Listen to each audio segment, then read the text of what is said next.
Stop seeking closure. 9. Stoic lessons for letting go and moving on. Closure is the lie that keeps us chained to the past. You've been told that healing requires a final conversation, a clean break, or an apology that ties everything together like the last page of a book. But life rarely gives us that. The people who wronged you don't always return to explain themselves. The endings you wanted don't arrive neatly packaged, and yet you wait. You wait for a text, for a call, for that one phrase that will let you breathe again.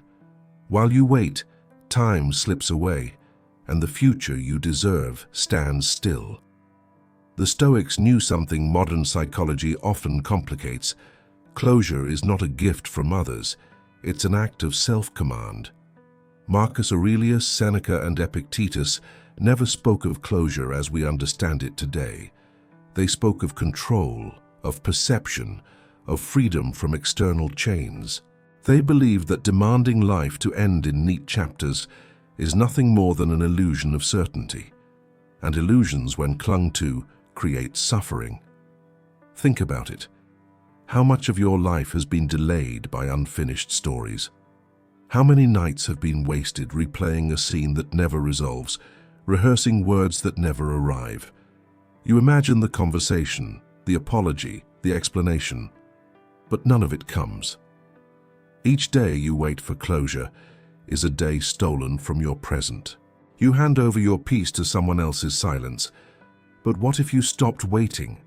What if you realized that closure doesn't live in the mouths of others, but in the decisions you make now?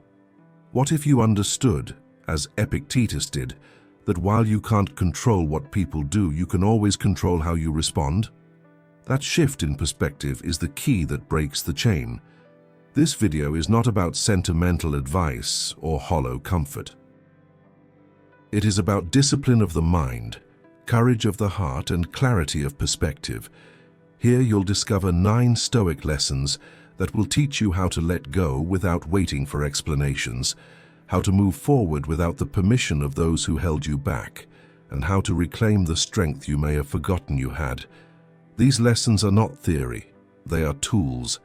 Each one sharpens your ability to live free of the burden of unfinished stories. Because closure is not the end of the story, it's the moment you decide to walk forward. And the truth is, you don't need anyone else to grant you that permission. The power to let go has always been yours. The Stoics understood it. Now, it's your turn to live it. The hidden trap of closure. Closure is seductive. It whispers that if only you had one more conversation, if only you received that final explanation, if only the person who hurt you admitted their fault, then the pain would dissolve. It tempts you with the promise of a clean ending, of certainty, of a full stop at the end of the sentence. And because that idea feels comforting, you chase it. Sometimes for months, sometimes for years, sometimes for a lifetime. But here lies the trap. Closure rarely delivers what it promises. Even when you finally get the words you were waiting for, do they really satisfy? The apology feels shallow, the explanation incomplete, the story still fragmented. A new set of questions arises. Why didn't they say this sooner? Do they truly mean it? Should I forgive them now? Instead of peace, you are left with more confusion, another layer of emotional debt. Closure becomes like smoke in your hands. Just when you think you've grasped it, it slips away. The Stoics saw this clearly. They knew that the human mind is addicted to certainty. Epictetus taught, when something happens, the only thing in your power is your attitude toward it. He didn't say you must understand everything, or that you must resolve every conflict.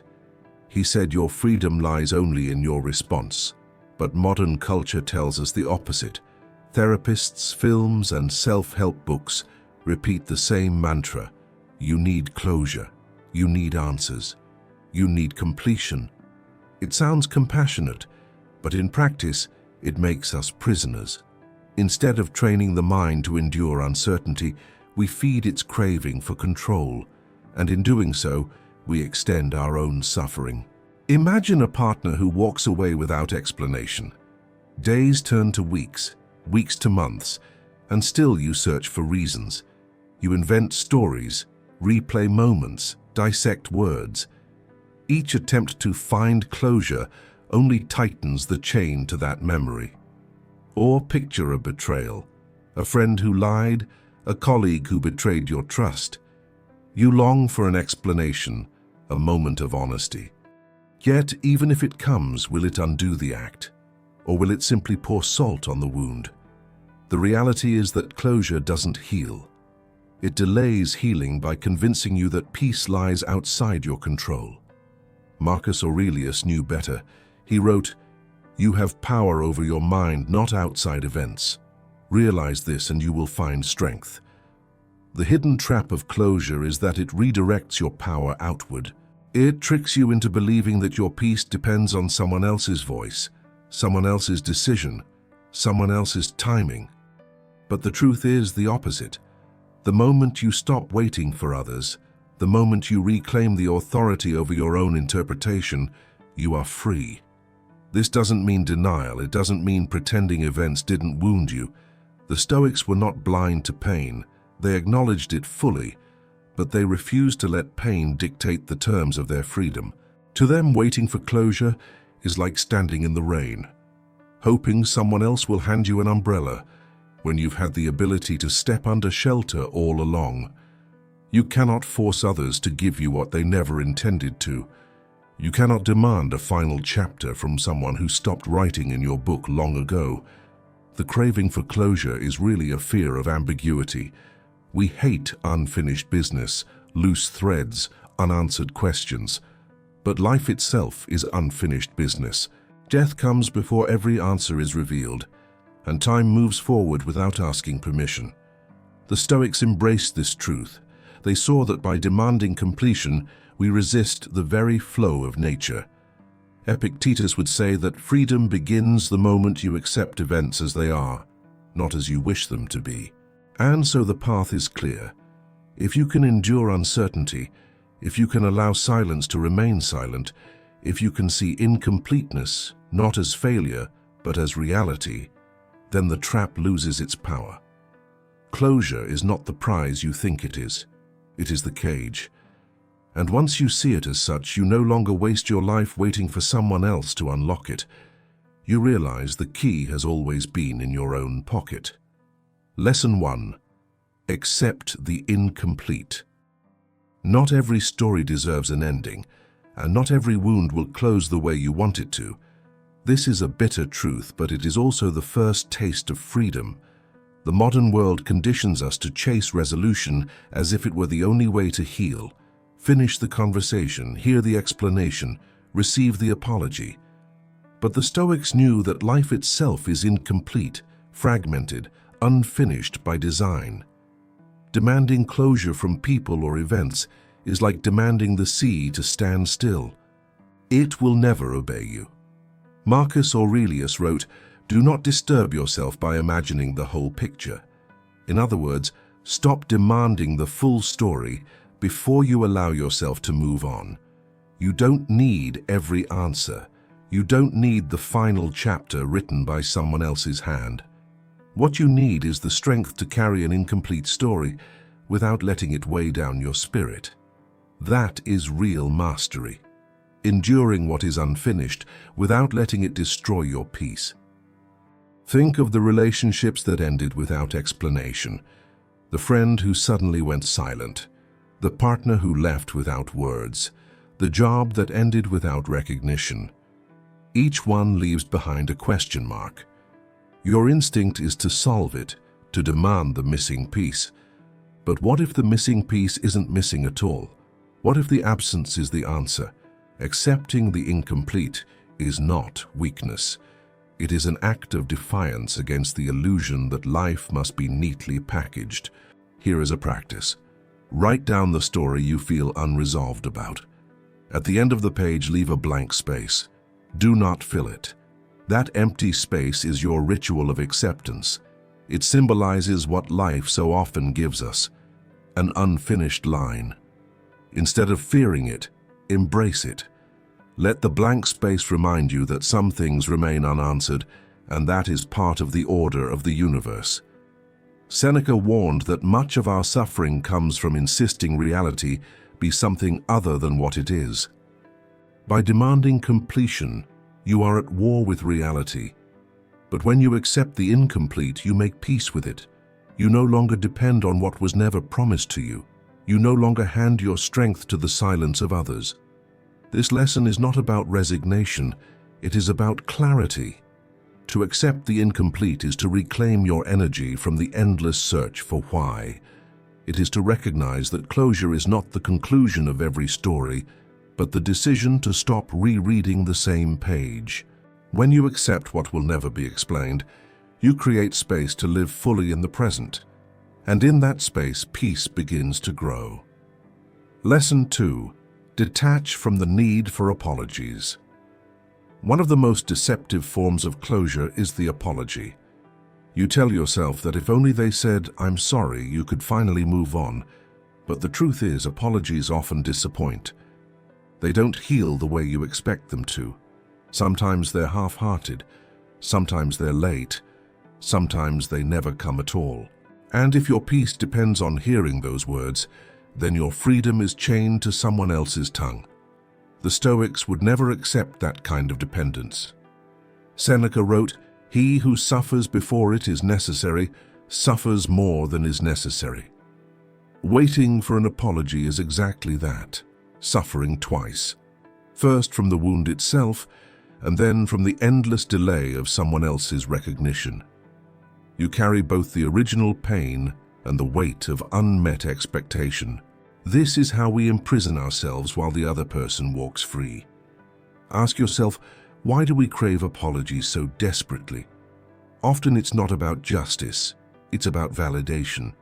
We want our pain acknowledged, our story confirmed, our value affirmed by the very person who diminished it. But here's the paradox. The person who hurt you may never be capable of giving you that gift, and even if they do, it may feel hollow, leaving you still unsatisfied.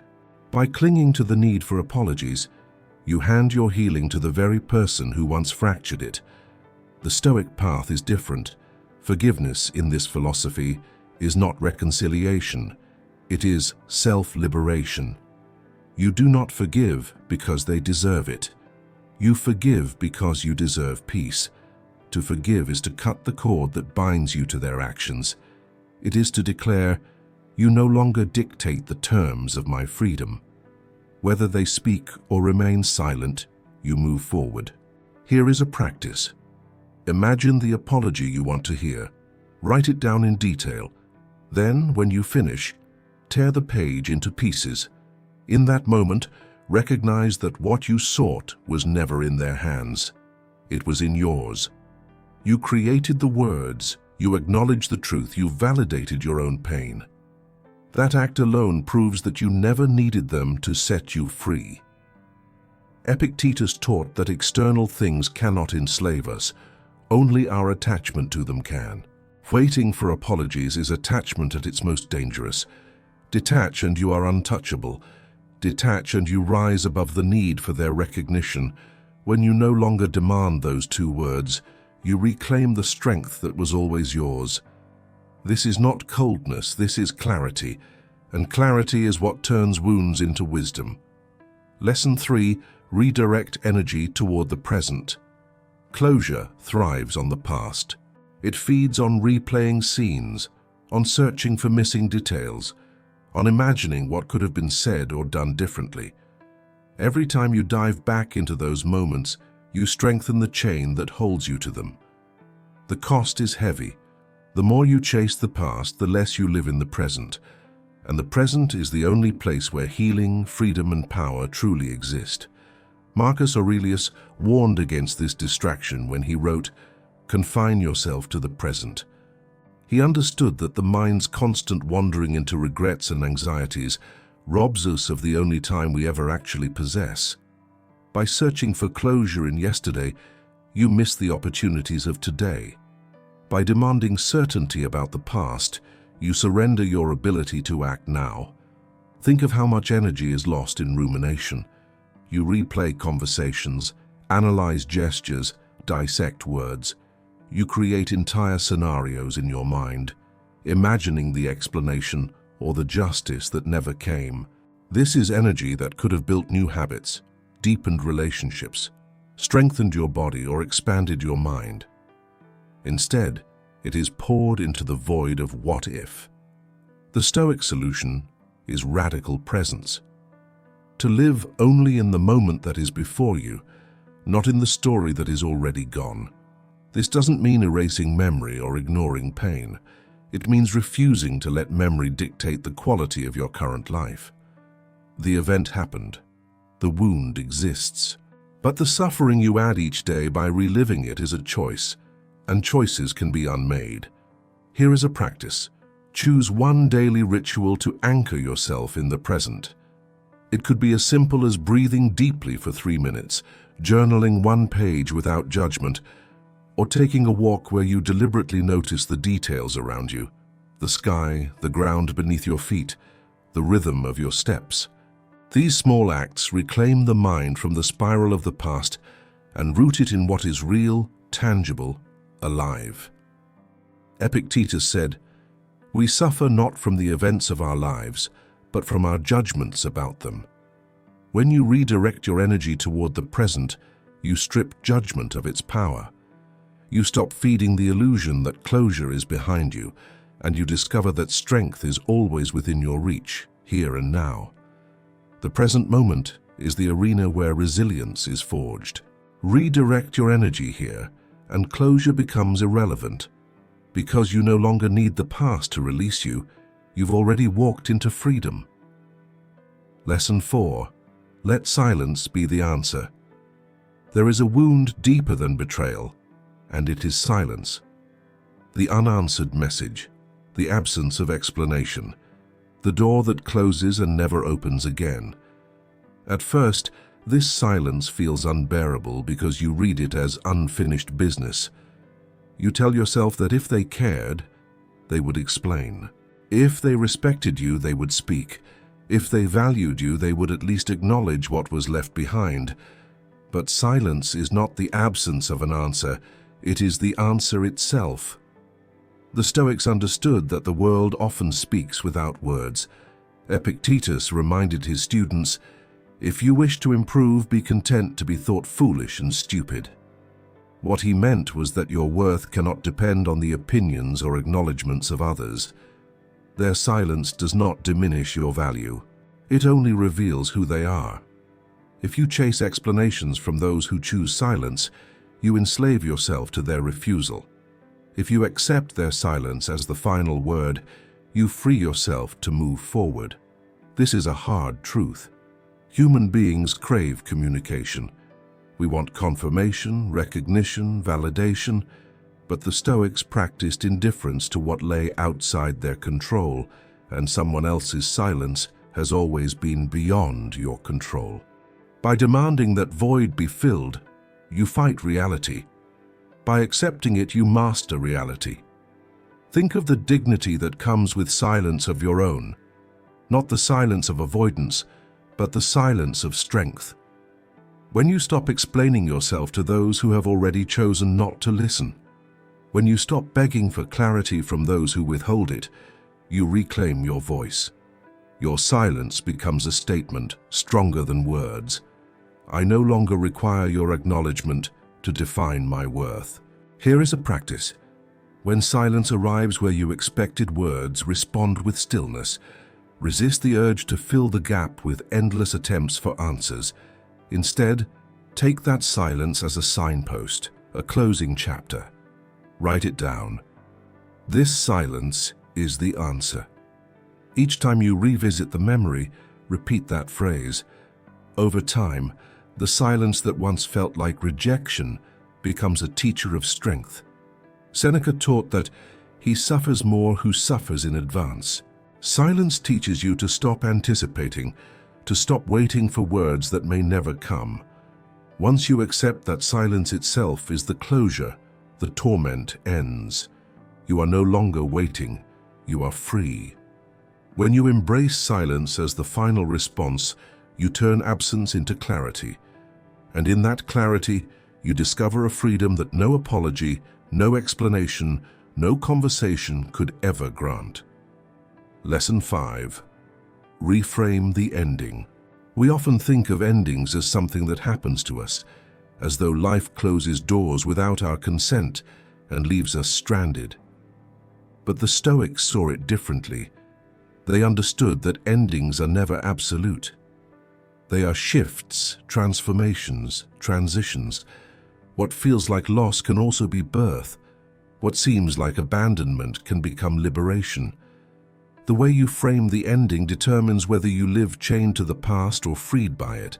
Seneca once wrote, "Every new beginning comes from some other beginning's end." To him, the closing of one path was simply the opening of another. The problem is that our minds resist this truth. We cling to the old narrative, the old identity, the old relationship, as if holding on could restore what is gone. But reality does not bend to attachment. Reality moves forward. The question is whether you move with it or fight against it. Closure becomes toxic when you define the ending only as a wound. You replay betrayal, rejection, or failure as if the story can only mean pain. But what if you reframed it? What if the breakup was not proof of unworthiness but proof of strength, the strength to endure and to rebuild? What if the betrayal was not the collapse of trust, but the revelation of truth, saving you from investing more years into falsehood? What if the silence was not abandonment, but clarity, showing you who never deserved your loyalty? Reframing the ending is not self-deception. It is wisdom. It is seeing the same event through a higher lens. The Stoics believed that events themselves are neutral. It is our perception that gives them power. Marcus Aurelius reminded himself daily, "Choose not to be harmed, and you won't feel harmed. Don't feel harmed, and you haven't been. The past does not imprison you. Your interpretation of it does." Here is a practice. Rewrite your story.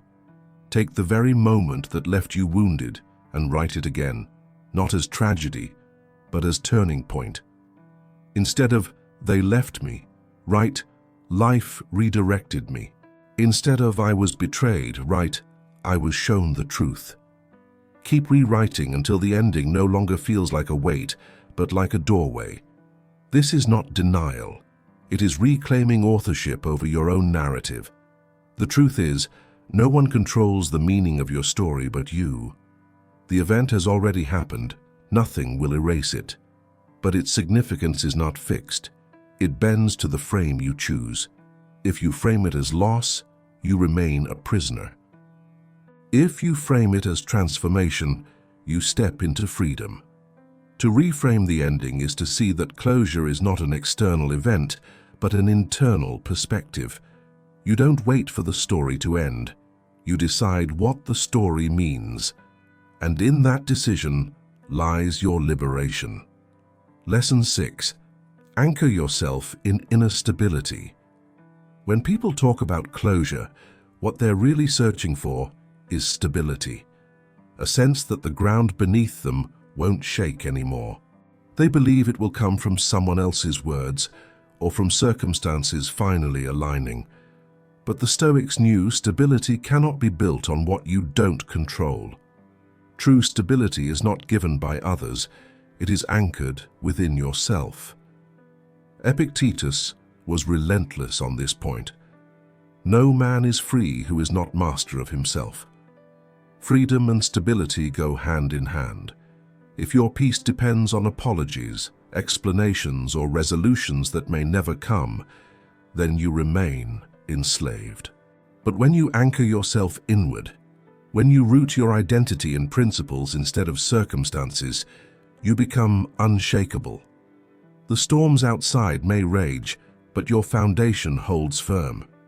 Think of how the world around you shifts constantly. Relationships end, careers collapse, people betray, promises break. If you rely on these things for stability, your peace will always be fragile. One event, one word, one silence can knock you down.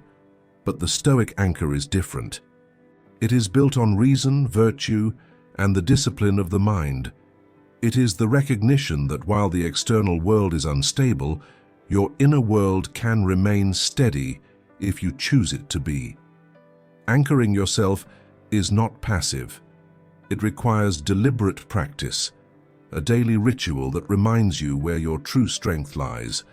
For Marcus Aurelius, it was journaling each morning, preparing his mind for the unpredictability of the day. For you, it may be repeating a mantra, sitting in stillness for a few minutes, or writing down what is within your control and what is not. Each act reinforces the truth. Your peace lives within, not without. Here is a practice. Begin each morning with one sentence, spoken aloud or written down. I already carry my closure. Let this be your anchor. Every time you feel the urge to demand answers from the past, return to this sentence. It recenters you.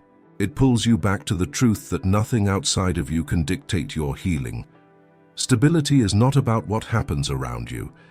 It is about the ground you choose to stand on inside yourself.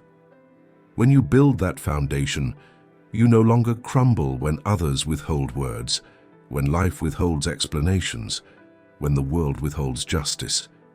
You stand firm because your anchor is no longer tied to the storm. Anchoring yourself in inner stability is the ultimate reversal of closure. You stop waiting for life to hand you peace, and you begin generating it from within. When you do this, you discover the greatest freedom of all, the ability to remain steady no matter what breaks, no matter who leaves, no matter how unfinished the story remains. Lesson 7. Release the debt of justice. One of the heaviest weights people carry is the sense that someone owes them something, an apology, an explanation, the chance to make things right. We call this justice, but often it is nothing more than a silent contract we've written in our own minds. You hurt me, therefore you must repay me. You betrayed me, therefore you must restore balance.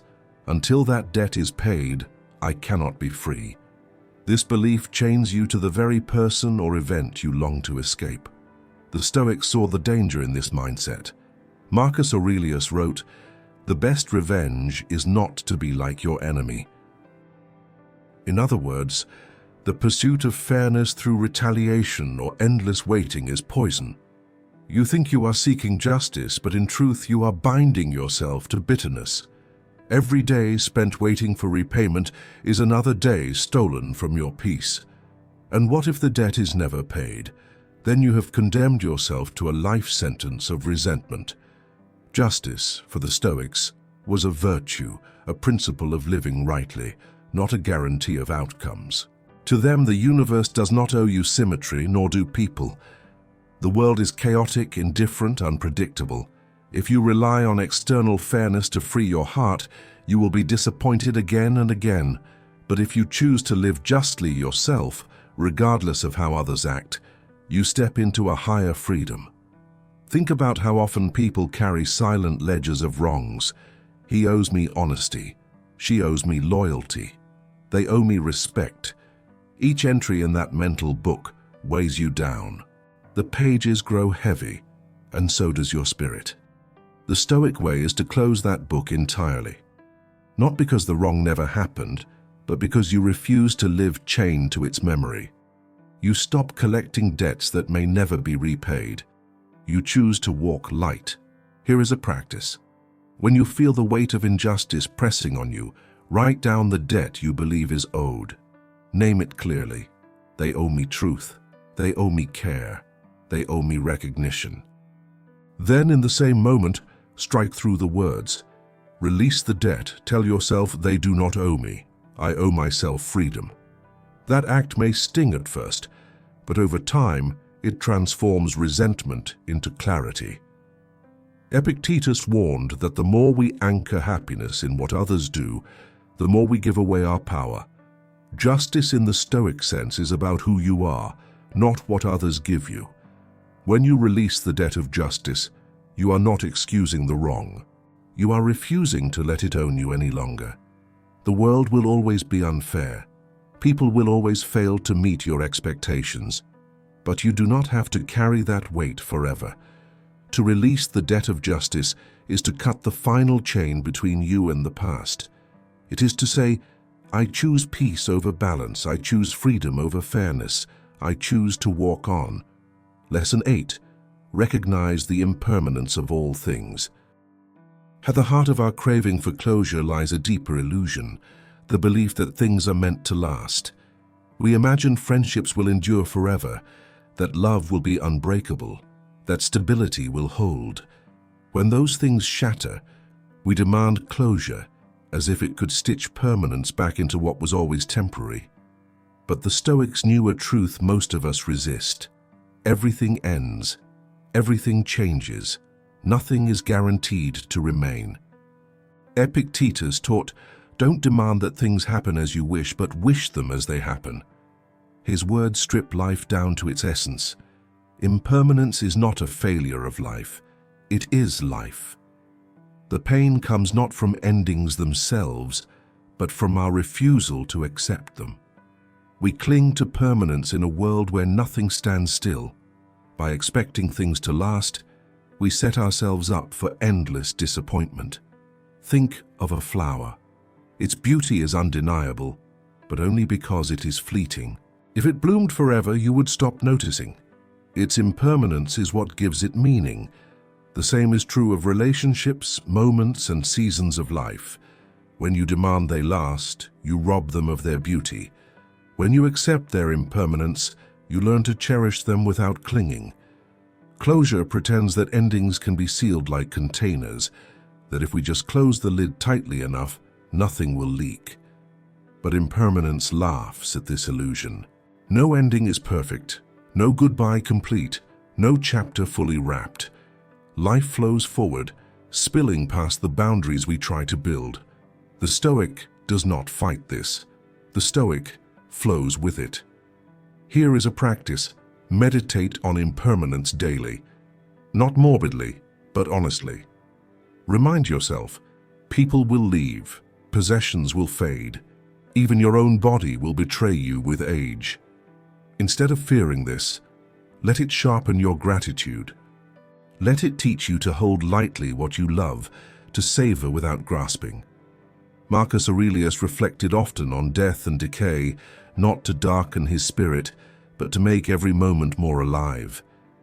The gift of recognizing impermanence is freedom. If nothing is permanent, then you stop expecting the impossible. You stop demanding closure as if it could freeze time. Instead, you begin to see that every ending is natural, every change is part of the flow of the universe. You don't need a final explanation when the truth is already clear. Everything moves on. When you live with this awareness, loss still hurts, but it no longer enslaves you. You grieve, but you do not cling. You let go, not with despair, but with dignity. And in doing so, you step into the deepest Stoic wisdom, that peace is not found in permanence, but in the strength to embrace impermanence without fear. Lesson 9. Choose your own exit. One of the greatest illusions of closure is the belief that every situation must be properly finished before you can move forward. You tell yourself you can't leave until the conversation is over, until the explanation arrives, until the final word has been spoken. But the Stoics remind us that the power of departure is always yours. You do not need to be released by others. You can choose your own exit. Marcus Aurelius put it plainly. If it is not right, do not do it. If it is not true, do not say it. His words cut through the illusion of waiting. If something no longer serves your growth, your peace, or your virtue, you have the authority to step away. You don't need permission to leave behind a toxic friendship, an unfair workplace, or a relationship built on dishonesty. Closure is not a gift, it is a decision. Why do we resist this truth? Because leaving without a formal ending feels unfinished, and unfinished things disturb us. But nature itself rarely provides neat conclusions. Storms end without warnings. Seasons shift without farewells. Life moves without final chapters. To expect anything else is to expect a world that does not exist. The Stoic learns to live as nature does, to walk away when it is time, without apology, without demand for symmetry. Consider how much of your suffering has come from staying too long, waiting for them to realize, waiting for them to change, waiting for them to validate you. Each day of waiting is another day stolen from your future. Choosing your own exit is not running away. It is refusing to let indecision bury your life. It is the highest form of self-respect. Here is a practice. Ask yourself, if I could not receive an explanation, would I still stay? If the answer is no, then the truth is already clear. The door does not need to be ceremoniously closed by anyone else. You can walk through it today. Write a sentence declaring your exit, not to them but to yourself. I release this and I step forward. That is your closure. The Stoics valued action over endless deliberation. Epictetus urged his students to focus not on what they wished others would do, but on what they could do themselves. Choosing your own exit embodies that teaching. You are no longer the one waiting at the door. You are the one opening it. When you realize this, you discover that closure is not something you wait for. It is something you create. And the act of leaving on your own terms is the most powerful closure of all. You don't need closure to heal. You need courage to let go. That is the ultimate truth the Stoics would have you remember. Every moment you spend waiting for explanations, apologies, or validation is a moment stolen from the life you could be living now. The past does not owe you balance, and the people who hurt you do not owe you peace. Your freedom does not begin with their words, it begins with your decision. Marcus Aurelius, Seneca, and Epictetus all lived in turbulent times. They faced betrayal, exile, loss, and the collapse of empires. Yet none of them ever demanded closure. Instead, they cultivated mastery over their own minds. They understood that resilience is not built on perfect endings, but on the strength to keep moving, even when the story remains unfinished. Their wisdom echoes across centuries to remind us, the chain that holds you is not the event itself, but the meaning you attach to it. Break that chain and you reclaim your life. If these 9 Stoic lessons have helped you loosen your grip on the past, I invite you to go deeper. Subscribe to this channel for more insights that teach you how to master silence, resilience, and inner peace in a chaotic world. Share this message with someone who is still waiting for the closure that may never come. And remember this, you are not defined by what ended. You are defined by how you rise after the ending. In the next video, we'll continue to explore timeless Stoic wisdom applied to the struggles of modern life. Each lesson is another step toward greater clarity, resilience, and freedom. Remember, philosophy is not meant to sit in books, it is meant to be lived. So carry these insights with you and let them guide your actions, your thoughts, and your daily choices. Because the true transformation doesn't happen when you hear the words, it happens when you live them.